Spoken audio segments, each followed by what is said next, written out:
نحمدہ ونصلی علی رسولہ الکریم اما بعد۔ معزز سامعین، السلام علیکم ورحمۃ اللہ وبرکاتہ۔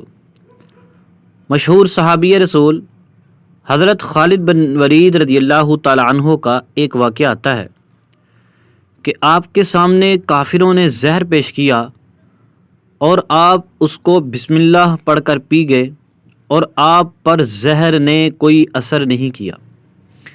یہ واقعہ مختلف کتابوں میں نقل کیا گیا ہے۔ انجینئر محمد علی مرزا نے اپنی فطرت کے مطابق اس واقعہ پر کئی اعتراضات کیے ہیں۔ آج ہم انشاءاللہ ان اعتراضات کے جوابات آپ کے سامنے رکھیں گے تاکہ آپ کو صحیح صورتحال معلوم ہو سکے۔ پہلے پہل تو انجینئر نے یہ کہہ دیا تھا کہ یہ واقعہ سرے سے کتابوں میں موجود ہی نہیں ہے۔ پھر جب انجینئر کو بتایا گیا یہ واقعہ تو کئی کتابوں میں موجود ہے، پھر اس نے فوراً پینترا بدلا اور یہ کہنا شروع کر دیا، ہاں یہ کتابوں میں ہے تو صحیح، لیکن یہ ضعیف و منقطع روایت ہے، قابل استدلال نہیں ہے۔ حالانکہ اس واقعہ کی سند جو معجم طبرانی کبیر میں ہے اس کے تمام راوی ثقہ ہیں اور اس کی سند بالکل متصل اور صحیح ہے۔ یہ آپ کے سامنے روایت ہے اور یہ اس کے الفاظ ہیں۔ اس کے پہلے راوی ہیں حضرت امام طبرانی رحمۃ اللہ علیہ، بالاتفاق ثقہ ہیں۔ ان کے استاد ہیں محمد بن عبداللہ، متین کے نام سے مشہور ہیں، یہ بھی بہت زبردست ثقہ امام ہیں۔ ان سے اوپر راوی ہیں سعید بن عمر، یہ بھی صحیح مسلم کے راوی ہیں، ثقہ ہیں۔ ان گنت محدثین نے ان کو ثقہ قرار دیا ہے۔ سفیان بن عیینہ رحمۃ اللہ علیہ بالاتفاق ثقہ امام ہیں، ان کو تو بچہ بچہ جانتا ہے۔ حضرت اسماعیل بن ابی خالد، یہ بھی تابعی ہیں، ثقہ ہیں۔ قیس بن ابی حازم جلیل القدر تابعی ہیں، یہ بھی ثقہ ہیں۔ اور قیس بن ابی حازم نے خود اس واقعہ کا مشاہدہ کیا جو حضرت خالد بن ولید رضی اللہ تعالیٰ عنہ کے ساتھ پیش آیا تھا۔ معجم طبرانی کبیر حدیث نمبر 3809۔ اچھا، انجینئر نے اس کی اور دو سندیں بھی ہیں، ان پر تو یہ اعتراض کر دیا کہ ابو صفر اور ابو بردہ کی حضرت خالد بن ولید رضی اللہ تعالی عنہ سے ملاقات و سماع نہیں ہے۔ اس روایت پر بھی اس نے اعتراض کیا، کہنے لگا کہ اس میں ایک تو سفیان بن عیینہ مدلس ہے اور دوسرا اسماعیل بن ابی خالد مدلس ہے، لہذا یہ روایت ضعیف ہے۔ تو اس کا جواب سنیے کہ نمبر 1، اسماعیل بن ابی خالد، علامہ ابن حجر عسقلانی نے اپنی کتاب طبقات المدلسین میں راوی نمبر 36 پر دیکھیں، اس کو طبقہ ثانیہ میں ذکر کیا ہے، اسماعیل بن ابی خالد کو۔ نمبر 2، حضرت ابن حجر عسقلانی رحمۃ اللہ علیہ نے سفیان بن عیینہ کو راوی نمبر 54 کے تحت طبقہ ثانیہ میں ذکر کیا ہے۔ معلوم ہوا کہ اسماعیل بن ابی خالد، سفیان بن عیینہ، یہ دونوں طبقہ ثانیہ کے راوی ہیں۔ اور طبقہ ثانیہ کے راوی کی عن والی روایت کا کیا حکم ہے؟ انہوں نے خود لکھا ہے مقدمہ میں، الثانیہ من احتمل الائمۃ تدلیسہ، فرمایا کہ طبقہ ثانیہ کے راوی وہ ہیں ائمہ محدثین نے جن کی تدلیس کو برداشت کیا ہے۔ کیا مطلب؟ کہ ان کی روایت عن کے باوجود صحیح سمجھی جائے گی۔ طبقات المدلسین صفحہ نمبر 13۔ لہذا امام سفیان بن عیینہ اور امام اسماعیل بن ابی خالد، ان دونوں کی روایت عن کے باوجود صحیح اور متصل سمجھی جائے گی۔ آگے انجینئر کی ایک بہت بڑی جہالت دیکھیں، یہ مجمع الزوائد سے حضرت حیثمی کی عبارت پیش کر کے عوام الناس کو دھوکہ دے رہا کہ دیکھیں جی، انہوں نے تو اس روایت کے اوپر اعتراض کیا ہے کہ اس کے راوی ابو صفر اور ابو بردہ کی حضرت ابو خالد بن ولید رضی اللہ تعالیٰ عنہ سے ملاقات و سماع نہیں ہے۔ حالانکہ اس جاہل کو حضرت امام حیثمی کی بات سمجھ ہی نہیں آئی۔ آپ ذرا غور کریں عربی عبارت کے اوپر۔ روایت نقل کرنے کے بعد امام حیثمی فرماتے ہیں رواہ ابو یعلا والطبرانی بنحوہ، وہ فرماتے ہیں کہ اس روایت کو امام ابو یعلا نے روایت کیا ہے اور طبرانی نے روایت کیا ہے اسی طرح۔ اور آگے فرماتے ہیں کہ طبرانی کی 2 سندوں میں سے ایک سند کے تمام راوی صحیح بخاری مسلم کے راوی ہیں، وہو متصل، اور اس روایت کی سند متصل ہے۔ حضرت امام طبرانی یہاں پر یہ بتلانا چاہتے ہیں کہ یہ روایت 3 سندوں سے مروی ہے، ایک سند ہے ابو یعلا کی اور 2 سندیں ہیں طبرانی کی، اور طبرانی کی ایک سند کے تمام راوی صحیح بخاری مسلم کے راوی ہیں، یعنی ثقہ ہیں، اور اس کی سند بھی متصل ہے۔ اب رہ گئی 2 سندیں، ایک طبرانی کی ایک ابو یعلا کی۔ اس کے متعلق حضرت نے فرمایا وَرِجَالُهُمَا ثِقَاتٌ، یہ جو دوسری 2 سندیں ہیں ان کے راوی بھی ثقہ ہیں، لیکن اس میں ایک مسئلہ ہے، وہ کیا؟ وہ یہ کہ ابو صفر اور ابو بردہ نے حضرت خالد بن ولید رضی اللہ تعالیٰ عنہ سے سماع نہیں کیا، یعنی انہوں نے 2 سندوں پر اعتراض کیا ہے اور ایک سند کی تصحیح کی ہے، اور اس کے تمام راویوں کو ثقہ بھی قرار دیا ہے اور سند کو متصل بھی کہا ہے۔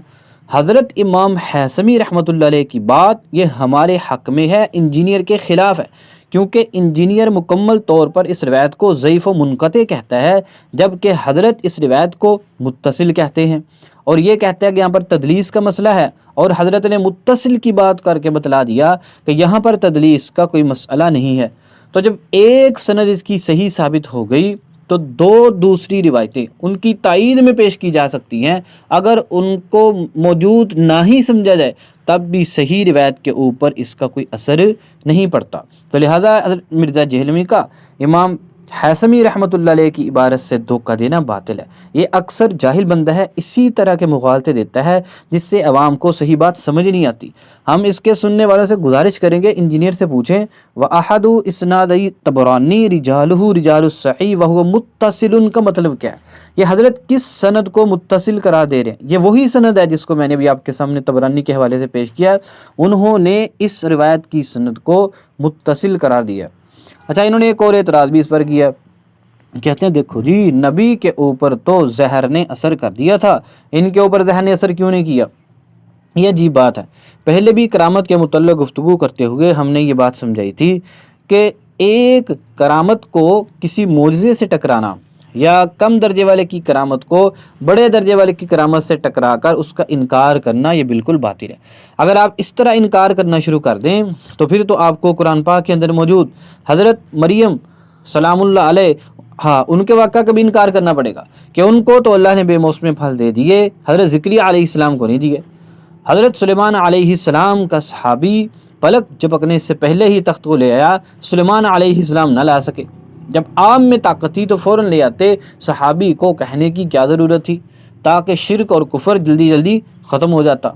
تو اس طرح بات نہیں ہوتی۔ حضرت موسیٰ علیہ السلام کے کتنے معجزات ہیں ایسے، ہمارے نبی صلی اللہ علیہ وسلم سے ایسے منقول نہیں ہیں، تو کیا ان معجزات کا بھی انکار کر دیا جائے؟ اسی طرح آپ دیکھیں کہ رسول پاک صلی اللہ علیہ وسلم کے زمانے میں آپ کے صحابی ہیں حضرت خبیب رضی اللہ تعالیٰ عنہ، ان کو اللہ تعالیٰ نے قید کی حالت میں انگور دیے، اور اس زمانے میں انگور موجود نہیں تھے، صحیح بخاری میں یہ روایت موجود ہے۔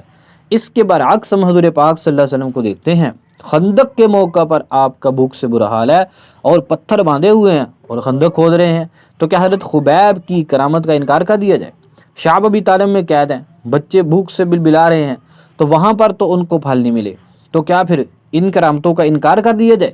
صحابہ کرام کو اللہ نے کتنی بڑی مچھلی کھلائی اور حضور پاک صلی اللہ علیہ وسلم کتنے دن بھوکے رہتے تھے، تو یہ غلط بات ہے کہ اس کو ملی یا اس کو کیوں نہیں ملی، تو یہاں پر اثر اس نے کیوں نہیں کیا، وہاں پر اثر کیوں نہیں کیا۔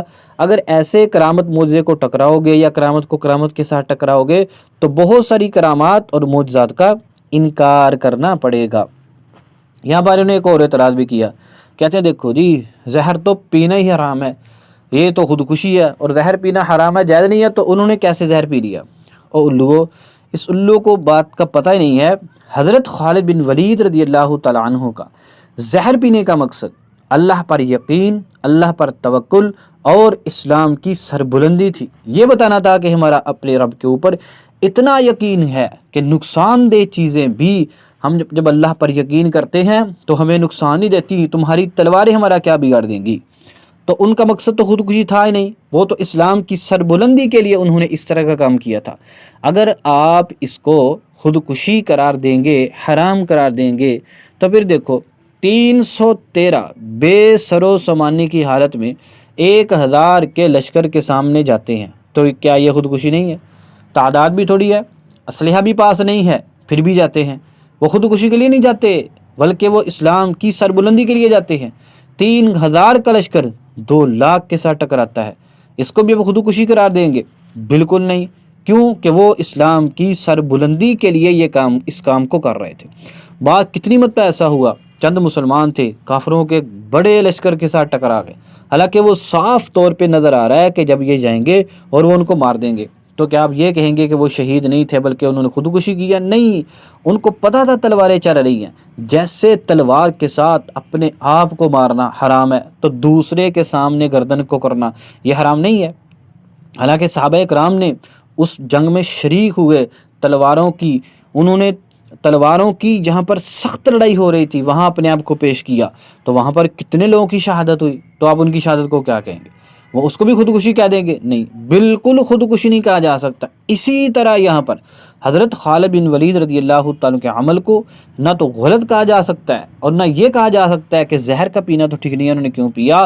انہوں نے کافروں کے یقین کو توڑا اور انہوں نے اسلام کی سربلندی کے لیے ایک ایسا عمل کیا تاکہ ان کو پتہ چلے کہ ہم جس رب کے اوپر یقین رکھتے ہیں اس رب کی طاقت کتنی ہے۔